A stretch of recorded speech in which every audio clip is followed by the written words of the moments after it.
কি আওয়াজ দেয়? আরো জোরে। আমরা যখন মসজিদের মিনার থেকে আওয়াজ শুনি, প্রথম আওয়াজটা কি? আরো জোরে। ইমাম যখন নামাজ শুরু করে, প্রথম আওয়াজটা কি? রুকুতে যেতে কি? সেজদায় যেতে কি? যখন মানুষ দুনিয়া থেকে একদিন বিদায় নেবে, বিদায় নেওয়ার সঙ্গে সঙ্গে জানাজায় হাজির করে প্রথম আওয়াজটা কি? তাহলে জন্ম এবং মৃত্যু পর্যন্ত সব জায়গায় আল্লাহু আকবার, নামাজে আল্লাহু আকবার। তোমার দলে, তোমার সমাজে আল্লাহু আকবার বলতে বাধা কোথায়? যারা এই জাতীয় কথা বলে নারে তাকবীরকে যারা বিতর্কিত করতে চায়, তাদের ঈমানও বিতর্ক, ঈমানও বিতর্কিত। তাদের ঈমানের মধ্যে ভেজাল আছে, তাদের জন্ম বিতর্কিত। আমি স্পষ্ট ভাষায় এটাও জানিয়ে দিতে চাই, যারা বলে আমাদের স্লোগান নারায়ে তাকবীর নয়, ওদেরকে জানাজা না দিয়া, যেহেতু জানাজায় তাকবীরটা আছে, জানাজা না দিয়া ওদেরকে কুকুর, শূকর, বিড়াল, সিগারের মতো দুনিয়া থেকে বিদায় করা দরকার। বাতিলদের মোকাবেলা করার দরকার আছে না নাই? রাজি আছেন কারা কারা? হাত উঁচু করে দেখান মুসলমান।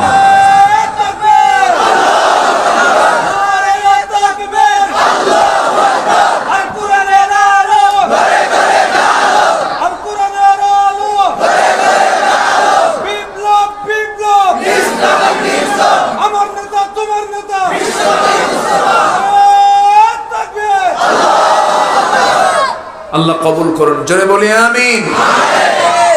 আব্দুর রহমান হাশমি, আমি যখন প্রথম আসি তখন মুখে দাড়ি ছিল না, আজকে দাড়িওয়ালা হয়ে গেছে, বলি আলহামদুলিল্লাহ।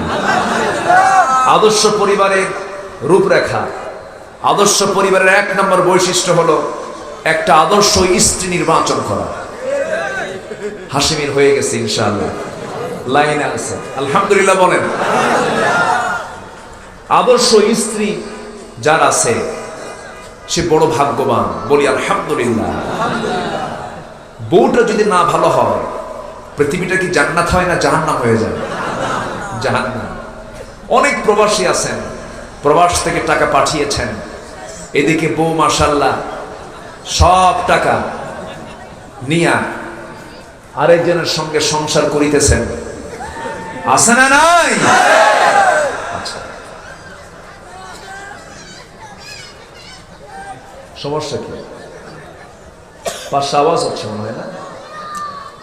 বাচ্চারা, হ্যাঁ, ও মায়েরা আছে নাকি ওই পাশে? ওই পাশে মাদের ব্যবস্থা। ও আচ্ছা, আমার মা মেহেরবানি করে বাচ্চাদের একটু সামলান, আওয়াজ হচ্ছে একটু খেয়াল করার চেষ্টা করেন যেন মাহফিলের পরিবেশ যেন বিঘ্নিত না হয়। তাহলে এক নাম্বার আদর্শ পরিবারের বৈশিষ্ট্য হলো আদর্শ স্ত্রী নির্বাচন করা। কি স্ত্রী বলেন? আদর্শ স্ত্রী। আল্লাহ রাব্বুল আলামিন বিয়ের ব্যাপারে অর্ডার দিয়েছেন, وَأَنكِحُوا الْأَيَامَ مِنكُمْ وَالصَّالِحِينَ مِنْ عِبَادِكُمْ وَإِمَائِكُمْ إِنْ يَكُونُوا فُقَرَاءَ يُغْنِهِمُ اللَّهُ مِنْ فَضْلِهِ وَاللَّهُ وَاسِعٌ عَلِيمٌ। জোরে বলুন আল্লাহু আকবার। আল্লাহ তাআলা বলছেন, তোমরা সেই সমস্ত স্ত্রীকে বিয়ে করো, যে সেই সমস্ত মেয়েদেরকে বিয়ে করো, নারীদেরকে বিয়ে করো যাদের বিয়ে হয় নাই, স্বামীহীন নারীকে, বিয়ে হয়েছে কিন্তু স্বামী নাই, স্বামীহীন নারীকে বিয়ে করো। কিন্তু আজকে পরকীয়ার পরিমাণ কমছে না বাড়ছে? পরকীয়ার পরিমাণ কমেছে না বেড়েছে? বেড়েছে। আল্লাহ বলছেন, না না, যার বউ আছে, যে মহিলা অন্যের স্ত্রীতে আছে, তার দিকে তোমরা নজরে দিও না, এটা তোমার জন্য বড় হারাম কাজ হয়ে যাবে, এই কাজটা করতে যেও না। আল্লাহ তাআলা আরেক জায়গায় বলছেন, ফানকিহু, আল্লাহ রাব্বুল আলামিন বলছেন, ফানকিহু মা তাবা লাকুম মিনান নিসাই মাসনা ওয়া থুলাসা ওয়া রুবা', তোমরা তোমাদের ইচ্ছা অনুযায়ী নারীদের ভিতর থেকে তোমরা বিয়ে করে নাও। বিয়ের হুকুমটা কে দিয়েছেন? আসতে বলবেন না, কে দিয়েছেন? যুবক আজকের মাহফিলে বেশি, অনেক যুবককে আজকের মাহফিলে দেখতেছি। মাহফিলে যুবকদেরকে আমি লক্ষ্য করে আমি একটা কথা বলতে চাই, সেটা হলো তোমরা তোমাদের রিজিক নিয়ে কোনো টেনশন করবা না। রিজিকের ফয়সালা কার? আসতে বলবেন না, কার? আল্লাহ বলে দিচ্ছেন, বান্দারা শোনো, তুমি যদি বিয়ে করতে পারো বিয়েটা করে নিবা। তুমি যে ভয়টা পাচ্ছ, ইয়াকুনু ফুকারা আয়ুগনিহুমুল্লাহ, আল্লাহ তোমাকে সচ্ছল করে দিবেন। বিয়ে করলে বরকত কমে না বাড়ে? আসতে বলবেন না, কমে না বাড়ে? বেড়ে যায়। এই পৃথিবীর কথাই বলবো আমি। ধরুন আমার দেশে যত বিলিয়নার আছে, যত কোটি কোটি টাকার মালিক, গ্রুপ অফ ইন্ডাস্ট্রি যারা মালিক, বিয়ের আগে তাদের কিছুই ছিল না, বিয়ে করার পরেই তাদের সম্পদ কিন্তু হয়েছে। আলহামদুলিল্লাহ বলেন। বিয়ে করার জন্য অর্ডার দিয়েছেন কে? কিন্তু সেই বউটা হতে হবে আদর্শ স্ত্রী, হতে হবে আদর্শ বউ হতে হবে। 4টা গুণ দেখে রাসূল বিয়ে করতে বলেছেন। কয়টা গুণ দেখে? 4টা গুণ দেখে। যুবকদেরকে বলবো আমি, রিজিকের কোনো টেনশন করা যাবে না। আমি তোমাদের কাজকে 3টা কাজ করার জন্য বলে যাব। 3টা কাজ করবে, তোমার রিজিক আল্লাহ তাআলা ডাবল ডাবল করে দিবে। শুনবা যুবকরা, শুনবা? বলি আলহামদুলিল্লাহ। নাম্বার 1 হলো তাড়াতাড়ি বিয়ে করো। কি করো? কেউ তো খুশি হলো না মনে হয়। খুশি হয়েছে? আবার কিছু কিছু চাচা মুসকি মুসকি হাসে। চাচারা বিয়ে করবেন না কেন? কিন্তু আবার মনে মনে যুবকেরা বলতেছে, হুজুর বিয়ে তো করবো, কিন্তু মেয়ের বাপরা তো রাজি হয় না। কিছু কিছু মেয়ের বাবা দাবি করে বসেন, ছেলে কি করে, ছেলে কতটুকু পড়াশোনা করেছে, তার শিক্ষা দীক্ষা কি। ঠিক আছে, এটা আপনি দেখতে পারেন, কিন্তু অধিকাংশ মেয়ের বাবারা দেখে হলো টাকা। কি দেখে? সম্পদ দেখে। আমার বন্ধুগণ, বিশেষ করে মুরব্বীদেরকে বলবো, মেয়েকে বিয়ে দিতে নিয়ে এই ভুলটা কখনো করবেন না। মেয়েকে যখন বিয়ে দেওয়ার সিদ্ধান্ত নেবেন, সেই সময় যে ছেলে আপনি নির্বাচন করতে যাবেন, অন্য কিছু থাক না থাক, একটা জিনিস কম্পালসারি দেখবেন, সেটা হলো তার তাকওয়া আছে কিনা। টাকা কখনো সুখ দিতে পারে না, সম্পদ কখনো সুখ দিতে পারে না, সুন্দর চেহারা কখনো সুখ দিতে পারে না। সুখ দিতে পারে হলো আল্লাহর ভয়, তাকওয়াটা পরিবারকে সুখ দিতে পারে। আমার বন্ধুগণ, নবীজি তার মেয়ে ফাতিমাকে বিয়ে দিবেন। 4টা মেয়ে নবীজি তার মেয়েকে বিয়ে দিবেন। ফাতিমাকে বিয়ের জন্য তিনি সিদ্ধান্ত নিয়েছেন, প্রস্তাব করলেন। অনেক কোটিপতি সাহাবীরা, খেজুর বাগানের মালিক, এমন ধনী ধনী সাহাবী নবীর কাছে চলে এলেন। এসে বলছেন, ইয়া রাসূলুল্লাহ, আমি আপনার মেয়েকে বিয়ে করতে চাই। রাসূল বললেন, না না, নঠেলাও হচ্ছে না, আমি তোমাদেরকে পছন্দ করি না, আমার পছন্দের জন এখনো আসে নাই। সর্বশেষ সবার পরে সাইয়েদনা আলী নবীর কাছে আসলেন, দাঁড়ালেন, সালাম দিলেন। রাসূল বলছেন, আলী, কি জন্য আসছো বলো, তুমি কি আমার মেয়েকে বিয়ে করবা নাকি? হুজুর, দিলে করব। সুবহানাল্লাহ বলে। দিলে করা যায়। রাসূল বললেন, আমার মেয়েকে যে বিয়ে করবে, তোমার আছে কি কোনো সামান আছে কিনা, কোনো সম্পদ আছে কিনা? তিনি বলছেন, ইয়া রাসূলুল্লাহ, আমার তো বাড়ি নাই, ঘর নাই, বাড়ি নাই। বিশ্বনবী তার আদরের দুলালী মেয়ে ফাতিমাকে বিয়ে দিচ্ছেন ঘর ছাড়া, সম্পদ ছাড়া, একজন যুবকের সাথে। সুবহানাল্লাহ বলবেন। নবীজি তার মেয়েকে বিয়ে দিবেন। এবার বলছেন, না আলী, কিছু তো অবশ্যই থাকা দরকার, মোহরনা তো পরিশোধ করতে হবে। হুজুর, থাকার মধ্যে আমার এই যে তরবারি, এই যে ঢালটা আছে, আর কিচ্ছু নাই আমার কাছে। রাসূল বলছেন, যাও, তরবারি ছাড়া তো যুদ্ধ হবে না, তরবারি লাগবেই কম্পালসারি তোমার জন্য। ঢালটা বিক্রি করে আসো, ঢাল বেচার টাকাই হবে আমার মেয়ে ফাতিমার বিয়ের মোহরনা। ঢাল বিক্রি করতে গেছেন সকালবেলা, ঢাল বিক্রি করতে গিয়ে সামনে যিনি কাস্টমার তিনি হচ্ছেন নবীজির বড় জামাই ওসমান রাদিয়াল্লাহু তাআলা আনহু। ওসমান জিন্নুরাইন একজন ধনী সাহাবী ছিলেন, কিন্তু এইরকম ধনী না, উল্টা পাল্টা ধনী নয়। আমার দেশে লিগ্যাল ধনী বেশি না ইললিগ্যাল ধনী বেশি? আঙ্গুল ফুলে কলা গাছ, এই কথা কি এলাকায় আছে নাকি? আঙ্গুল ফুলে কলা গাছ হয়ে গেছে। আমরা কোন সমাজে বসবাস করি? জাতির শ্রেষ্ঠ সন্তান হলো মুক্তিযোদ্ধারা। সম্প্রতি জাতীয় পত্রিকায় দেখতে পেলাম 2000 মুক্তিযোদ্ধা তারা ভাতা গ্রহণ করেছে যাদের বয়স হলো 52 বছর।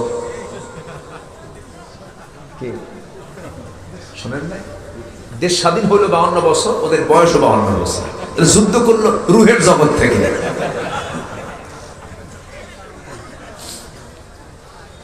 আরো যে কত কি দেখতে হবে আমাদের আল্লাহই জানে। তবে এই কথা সত্য, হারামের কোনো আরাম নাই, হারামের কোনো আরাম নাই। টাকা আপনাকে সুখ দিতে পারবে না। পরিবারকে সাজাতে হবে ইসলাম দিয়ে। কি দিয়ে? ইসলাম দিয়ে। আপনাদের ঘটনাটা মনে আছে কিনা? আজ থেকে ঠিক মনে হয় 1 বছর আগের কথা হবে। ঢাকার অভিজাত এলাকা ধানমন্ডির কোন এক বাড়িতে বসে এদেশের চিত্র জগতের এক অভিনেতার শ্বশুর হাতে তার বৈধ লাইসেন্স চলা পিস্তল নিয়ে মাথায় ঠাকালো, ফেসবুক লাইভে আসলো। ফেসবুক লাইভে এসে বলল, প্রিয় দেশবাসী, আমি লাইভে আসতে বাধ্য হলাম। আমার ছেলে আছে, মেয়ে আছে, আমার বউ আছে, আমার জামাই আছে, আমার পরিবার আছে, সবকিছু থাকার পরেও আমি বাঁচবো না, আমি বাঁচতে চাই না, আমার মনের মধ্যে কোনো সুখ নাই। এখন বলেন, ধানমন্ডি থেকে ফকিররা থাকে নাকি? ফকিররা থাকে? টাকার কোনো সমস্যা ছিল? বৈধ লাইসেন্সকৃত পিস্তল তার মাথায় ঠেকিয়ে সে সুইসাইড করলো। বউ আছে, ছেলে আছে, মেয়ে আছে, টাকা আছে, পয়সা আছে, কিন্তু মৃত্যু। সে কেন আত্মহত্যার পথ বেছে নিয়েছে? এটার পিছনের মূল নেপথ্যে হলো সবকিছু সমস্যা তাদের পরিবারে ছিল। কোনো কিছুর সমস্যা সেই পরিবারে ছিল না। সবচেয়ে বড় সমস্যা ছিল হলো ইসলাম ছিল না। কি ছিল না? আমাদের পরিবারে কিছু না থাকলেও থাকতে হবে কি? আরো জোরে কি থাকতে হবে?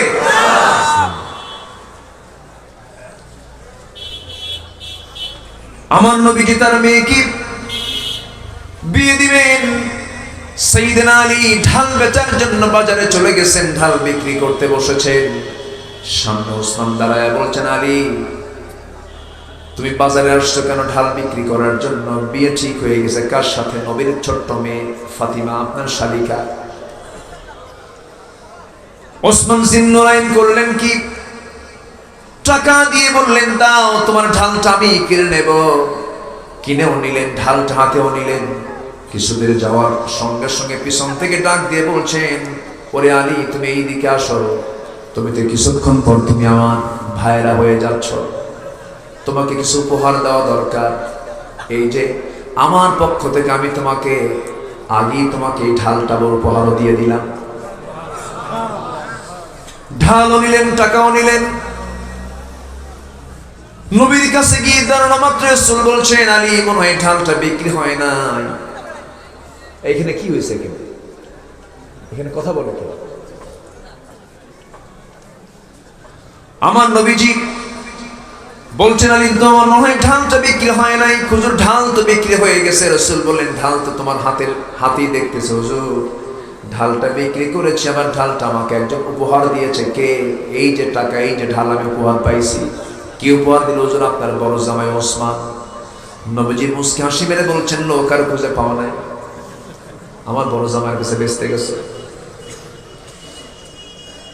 বিক্রি হয়ে গেল ঢাল। আবার ঢালটাও পেলেন, টাকাও নিয়ে আসলেন। নবীজি তার মেয়েকে বিয়ে দিবেন। পৃথিবীর সবচেয়ে দামি নারীর বিয়ে হচ্ছে অনড়ম্বর পরিবেশে, কোনো আড়ম্বরতা নাই, কোনো বিলাসিতা নাই। ঢাল বেচারে টাকা হয়ে যাচ্ছে, বিয়ের মোহরানা। নবীজি তার মেয়েকে বিয়ে দিলেন। বিয়ে দেওয়ার পরপরই নবীজির চোখে পানি। নবীজি বলছেন, মা এতদিন তুমি ছিলে আমার ঘরে, এখন চলে যাচ্ছ স্বামীর ঘরে। একটা কথা জেনে রেখে দিও মা, মৃত্যুর দিন পর্যন্ত স্বামীর বিরুদ্ধে একটা নালিশ যেন আমার কানে না আসে, কারণ এমন স্বামী আমি তোমার দেই নাই। তাকওয়া দেখে বিয়ে দিয়েছি। ও মা, বিয়ের আগে তোমার ঘর শ্রেষ্ঠ ছিল বাবার ঘর, বিয়ের পরে তোমার শ্রেষ্ঠ ঘর হলো স্বামীর ঘর। স্বামীর ঘরটা করে খাবে, স্বামীর দুর্নাম করবে না, স্বামীর আনুগত্য করবে। আল্লাহর 8টা জান্নাতের দরজাগুলো তোমার জন্য খোলা থাকবে। নবীজি তার মেয়েকে সুন্দর করে বুঝায় যখন তার স্বামীর ঘরে পাঠায় দিবেন, নবীজি করলেন কি, ছোট্ট কিছু উপহারও দিলেন। আটা পেশার জন্য একটা পেশদানি, পান করার জন্য একটা পানপাত্র, পানির মশক, চামড়ার একখানা তোষক দিলেন। দিয়ে বলছেন, মা তোমার স্বামীর তো নিজস্ব বাড়ি নাই, একটা ভাড়া বাড়ি নিয়ে নাও। ভাড়া বাড়িতে উঠে গেলেন। বিশ্বনবীর আদরের দুলালি ফাতিমা ভাড়া বাড়িতে তিনি থাকতে লাগলেন। কি সিম্পল জীবন যাপন করেছেন তিনি। ফাতিমা রাদিয়াল্লাহু তাআলা একদিন নবীর সামনে এসে বলছেন, আব্বা পিসদানি দিয়ে আটা পিষতে পিষতে আমার হাতে কড়া পড়ে গেছে, দাগ পড়ে গেছে। কূপ থেকে পানি তুলতে তুলতে আমার কোমরে দাগ পড়ে গেছে। ঘরের মেঝেটা কাঁচা মাটিওয়ালা, ঝাড় দিয়ে দিতে আমার কাপড় চোপড়গুলো ময়লা হয়ে যায়। আপনার কলিজার টুকরা হাসান হোসাইন, আমি তাদের সেবা করতে নিয়ে আমি হিমশিম খেয়ে যাই। ও বাবা, আমার স্বামীর সঙ্গে পরামর্শ করেছি, আপনার তো প্রচুর লোকজন আছে, আপনি রাষ্ট্রপ্রধান, দেখুন তো আমার জন্য কিছু ব্যবস্থা করা যায় নাকি। একটা মানুষ দিলে পরে, একটা কাজের মানুষ দিলে আমার জন্য খুব উপকার হয়ে যেত। নবীজি আস্তে করে বলছেন, মা এইদিকে আসো। আড়ালে নিয়ে গেলেন, বলছেন, মা শোনো, তোমার বাবা মুহাম্মদ সাল্লাল্লাহু আলাইহি ওয়াসাল্লাম কোনদিন নিজের কাজ অন্যকে দিয়ে করায় নাই। নিজের কাপড় নিজে সেলাই দিই মা, নিজের কাজ নিজে করি, নিজের ঘর নিজে ঝাড় দেই। আমি কাউকে দিয়ে কোনো কাজ, আমি আমার ব্যক্তিগত কাজ অন্য কাউকে দিয়ে করাই না। তুমি সেই ব্যক্তির মেয়ে, আমি চাবো না তোমার জন্য একটা কাজের মানুষ এই দুনিয়াতে হোক। বিলাসিতার কোনো প্রয়োজন নাই মা, তোমার বাড়ির যে কাজগুলো আছে তুমি কষ্ট করে করবে, তবে আমি তোমাকে একটা আমল শিখিয়ে দেব। সুবহানাল্লাহি আলহামদুলিল্লাহি আল্লাহু আকবার, এই 3টা জিকির তুমি 33 বার করে বলবে। আমার আল্লাহ তোমার সমস্ত কাজের মধ্যে বরকত দিয়ে দিবেন, তোমার সমস্ত কাজ আল্লাহ তাআলা সহজ করে দিবেন। জোরে বলেন সুবহানাল্লাহ। আমার নবীজি স্বামীর দূরত্বই সন্তানকে বুঝিয়ে দিয়েছেন, মা স্বামীর বিরুদ্ধে যেন একটা নালিশ না আসে। আজকের কিছু বাবা আছেন, আজকের বাবারা কি করে, মেয়েকে বিয়ে দিয়ে বলে, মা তুমি চলে যাও, স্বামীর ঘরে যাও, স্বামী যদি কিছু বলে শুধু ফোন একখান দিবা, খাইয়া ফাল। আছে না? সুখ হবে, শান্তি হবে? হবে না। আমি কি আলোচনা চালাবো? আমার তো আজকে সাবজেক্ট হলো পরিবার নিয়ে, বোঝেন নাই? এই জন্য পরিবার নিয়ে কথা বলছি আমি। এই দুনিয়াতে সমস্ত কিছু আমাদের ব্যবহার করার জন্য। আদ-দুনিয়া কুল্লুহা মাতাউন ওয়া খায়রু মাতাউদ দুনিয়া আল মারআতুস সালিহা। দুনিয়ার প্রত্যেকটা জিনিস আমাদের জন্য উপকরণ করে দিয়েছেন, এর মধ্যে সবচেয়ে শ্রেষ্ঠ আমাদের জন্য পাওয়া হলো নেক স্ত্রী, আবার স্ত্রীর জন্য হলো নেক স্বামী। এই জন্য স্বামীও নেক, স্ত্রীও নেক হলে পরে সন্তান, পরিবারটা জান্নাতের টুকরা হবে, সন্তানগুলো আল্লাহওয়ালা হবে। প্রত্যেক স্বামী স্ত্রীর জন্য কয় ওয়াক্ত নামাজ বলুন? আসতে বলবেন না, কয় ওয়াক্ত নামাজ? 5 ওয়াক্ত নামাজ কে ফরজ করে দিয়েছেন? যুবকদের জন্য আমি কয়টা কাজের কথা বলেছি? বলেন কয়টা কাজ বলেছি? কয়টা? একটা। আরো আছে কয়টা? 2টা। যুবকরা শুনবা না? জোরে বলি ইনশাআল্লাহ। আমার বন্ধুগণ, আদর্শ পরিবারের বৈশিষ্ট্য হলো মোটামুটি 10টা। কেবল আমি এক নাম্বার বলেছি, আদর্শ স্ত্রী নির্বাচন করতে হবে। বউ নির্বাচন করতে নিয়ে কোনো ভুল করা যাবে না। সে বিয়ে করতে গেলে অন্যের বউকে চিন্তা করা যাবে নাকি? অন্যের বউ চিন্তা করার লোক আছে না নাই? অন্যের বউ ভাগায় নিয়ে যায় কোন কিছু পীর সাহেব আছে না? আছে না? নিজে তো অশান্তির মধ্যে পড়ে গেলেন, আবার আরেকটা পরিবারকে আপনার শান্তির মধ্যে ফেলে দিলেন। অন্যের বউয়ের দিকে আপনার নজর যাবে কেন? না না, এটা করা যাবে না। আল্লাহ তাআলা সেই জন্য বলছেন না, ওয়ানকিহুল আয়ামা মিনকুম, তোমাদের মধ্যে যারা স্বামীহীন নারী, যাদের স্বামী নাই, এমন নারীকে তোমরা বিয়ে করো। কার কথা? আসতে বলবেন না, কার কথা? তুমি যদি অভাবগ্রস্ত হও, আল্লাহ তোমাকে ধনী বানায় দিবেন। এত আস্তে সুবহানাল্লাহ বললে হয় নাকি? জোরে বলেন সুবহানাল্লাহ। কে ধনী বানায় দিবেন? তারা বিয়ে করলে গরিব হয় না ধনী হয়? হ্যাঁ, বিয়ে করলে গরিব হয় না ধনী হয়? ধনী হয়ে যায়। আমার বন্ধুগণ, নাম্বার 2 হলো দিনের চর্চা থাকতে হবে। ফ্যামিলির ভিতরে দিনের চর্চা থাকতে হবে, তালিম থাকা দরকার। পরিবারের মধ্যে কোরআন তেলাওয়াত থাকা দরকার। স্ত্রীকে সুন্দর করে বলে দিবেন, শোনো আমার স্ত্রী, ফজর যখন হয়ে যাবে, ঘুম থেকে উঠে তোমার এক নম্বরে ডিউটি হলো তোমার পেটের সন্তান, তোমার দুনিয়াতে সন্তান হয়ে যাবে, সন্তানগুলো তোমাকে দেখবে।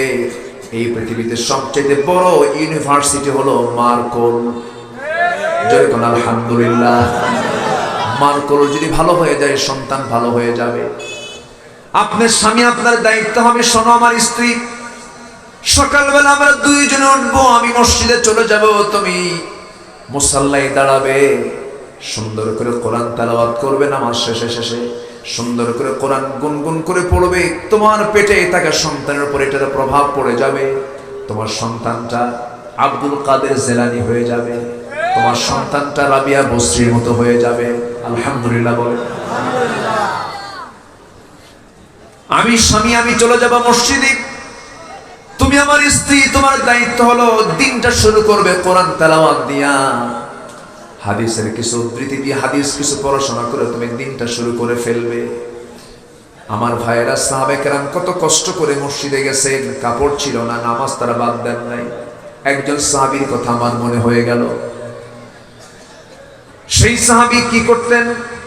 প্রত্যেক দিন মসজিদে যেতেন, মসজিদে নামাজ পড়তেন, নবীর পিছনে নামাজ পড়ে সালাম যখন ফেরানো হতো, সালাম ফেরার সঙ্গে সঙ্গে তিনি মসজিদ থেকে বের হয়ে আসতেন। সাধারণত আমার নবীজি নামাজ পড়ার পর তিনি মুখটা ফিরায় নিতেন, মুখটা ফিরায় নিয়ে সাহাবে কেরামদের উদ্দেশ্যে কিছু কথাও বলতেন। আল-আযকারু বা'দাস সালাহ, নামাজের পর তিনি কিছু জিকির আজকার করতেন। কিন্তু এই সাহাবী নামাজ শেষ করে দৌড় মারতেন। নবীজি একদিন পিছন থেকে এটা টের পেলেন, সঙ্গে সঙ্গে ডাক দিলেন, সাহাবী এদিকে আসো, বসো, কিছু কথা বলবো। সাহাবী বলছেন, ইয়া রাসূলুল্লাহ, আপনি কি বলবেন আমি জানি না, যদি কোনো ভুল হয়ে যায় আপনি আমাকে মাফ করে দিয়েন। রাসূল বলছেন, সাহাবী, তুমি নামাজ শেষ করে সালাম ফিরে তুমি কেন দৌড় মারো? আমার কি তোমার কথা পছন্দ হয় না? তুমি কি কোনো কষ্ট পেয়েছো নাকি? সেই সাহাবী চোখের পানি ফেলতে ফেলতে বলছেন, ইয়া রাসূলুল্লাহ, আমার মন চাই 24 ঘন্টা আমি আপনার সামনে বসে বসে আপনার কথাগুলো শুনি, আপনার চেহারার দিকে তাকায় থাকি, কিন্তু আমার চলে যাওয়ার হেতু হলো, হুজুর আল্লাহর কসম করে বলি, আমার এই গায়ে যে আপনি চাদরটা দেখছেন, এই চাদর ছাড়া বিকল্প কোনো কাপড় আমার বাড়িতে নাই। আমি আমার স্ত্রীকে পাহাড়িয়া গর্তের মধ্যে রেখে এসেছি, সেই স্ত্রী আমার এমন কাপড় চোপড় নাই যা দিয়ে তার নামাজটা হয়ে যাবে। আমি নামাজ পড়লাম, এই নামাজ পড়ে শেষ করি আমি দৌড় মেরে মেরে আবার গুহার মধ্যে যাব, আমার স্ত্রী গায়ে এই চাদরটা আমি আমার স্ত্রী গায়ে দিয়ে দেব। এই একই চাদরে আমিও নামাজ পড়ি, আমার বউটা নামাজ পড়ে। সুবহানাল্লাহ। তাও পরিবারটা জান্নাতের টুকরা। কিসের টুকরা? জান্নাতের টুকরা। কারি কারি টাকা, ঘর ভর্তি ফার্নিচার, কিন্তু মোহাব্বত নাই, জাহান্নামের টুকরা। ঠিক না? জাহান্নামের টুকরা। এই জন্য পরিবারকে জান্নাত বানাতে হলে কোরআন হাদিসের দরকার আছে না নাই? আচ্ছা, আরেকজন সাহাবীর কথা মনে হলো। আমার নবীর পিছনে নামাজ পড়তেছিলেন সেই সাহাবী বাড়ি থেকে যখন বের হবেন, স্ত্রী বলছেন, আমার স্বামী গো, আজকে 3টা মাস যাবত কোনো বাজার নাই। বাজারের ব্যাগটা হাতের মধ্যে দিয়ে বলছেন, যান বাজার করে আনবেন। স্বামী তালহা বলছেন, আমার স্ত্রী, বাজার করব কি দিয়ে, টাকা তো নাই। এবার বলছেন, আমার স্বামীকে আপনি চিন্তা করবেন না, আপনার টাকা থেকে কিছু টাকা, কিছু পয়সা জড়ো করে করে আমার কাছে কিছু পয়সা জমা হয়ে গেছে, যান এই টাকাটা নিয়ে আপনি বাজার করে আসেন। বাজারের ব্যাগটা হাতের মধ্যে নিয়েছেন, বাজার করতে যাবেন, কিন্তু আজান যখন চলে এলো, বাজার আগে না নামাজ আগে? আস্তে কোন বাজার আগে না নামাজ আগে? আজান হলো, নামাজের জন্য মসজিদে ঢুকে গেলেন, রাসূল নামাজ পড়াচ্ছেন। এরপরে বয়ান শুরু হয়ে গেল, উঠতে পারলেন না, আসর হয়ে গেল। আবার বয়ান শুরু হলো, মাগরিব হয়ে গেল। আবার বয়ান শুরু হলো, এশার নামাজ হয়ে গেল, বাজার চার হলো না। ফাঁকা ব্যাগ নিয়ে ফিরবেন, মসজিদ থেকে বের হয়েছেন, পিছন দিক থেকে রাসূল ডাক দিচ্ছেন, ও তালহা, এইদিকে আসো, আজকে বহু মেহমান আমার মসজিদে জড়ো হয়ে গেছে, তুমি একটা মেহমান নিয়ে যাও, তুমি 2টা নিয়ে যাও, তুমি 3টা নিয়ে যাও। বাজার করতে পারেন নাই, ফাঁকা ব্যাগ, বাড়িতে 3 মাস যাবত বাজার নাই, তার ভাগে পড়ছে একজন মেহমান। সেই তালহা মুস্কি হাসি মেরে বলছেন, ইয়া রাসূলুল্লাহ, ঠিক আছে, মেহমানকে আমি নিয়ে যাচ্ছি, কিন্তু মনে মনে চিন্তা করছেন, বাজার তো করি নাই। এবার বাড়ির সামনে গিয়ে দরজায় নক করে বলছেন, স্ত্রী দরজা খুলো। দরজা খুলে গেল, বলছে, শোনো আমার স্ত্রী, আমার সাথে কিন্তু একজন মেহমান আছে। শোনার সঙ্গে সঙ্গে স্ত্রী বলছেন, আলহামদুলিল্লাহ। এবার স্বামী বলতেছেন, আমার স্ত্রী, আমি কিন্তু আজকে বাজার করতে পারি নাই, বাজার করার সুযোগটা পাই নাই, নামাজের সময় হয়ে গেছে, বাজারটা করতে পারে না, এই যে ফাঁকা ব্যাগ নিয়ে আসছি। বউ মুস্কি হাসি মেরে বলছেন, আমার স্বামী গো, মেহমান যখন কারো বাড়িতে আসে, সে রিজিকটা নিয়ে আসে। এটা জোরে বলি সুবহানাল্লাহ। আমার আপনার বউ হলে কি হতো? হ্যাঁ বলেন, কিছু বলেন। কাম নাই, কাজ নাই, 3 মাস হলে বাজার নাই, আবার মেহমান আনছো না, কি দেখছেন? তাও কে ঠিক? বেশি জোরে বলেন না, পাশেই কিন্তু বোনরা বসে আছে।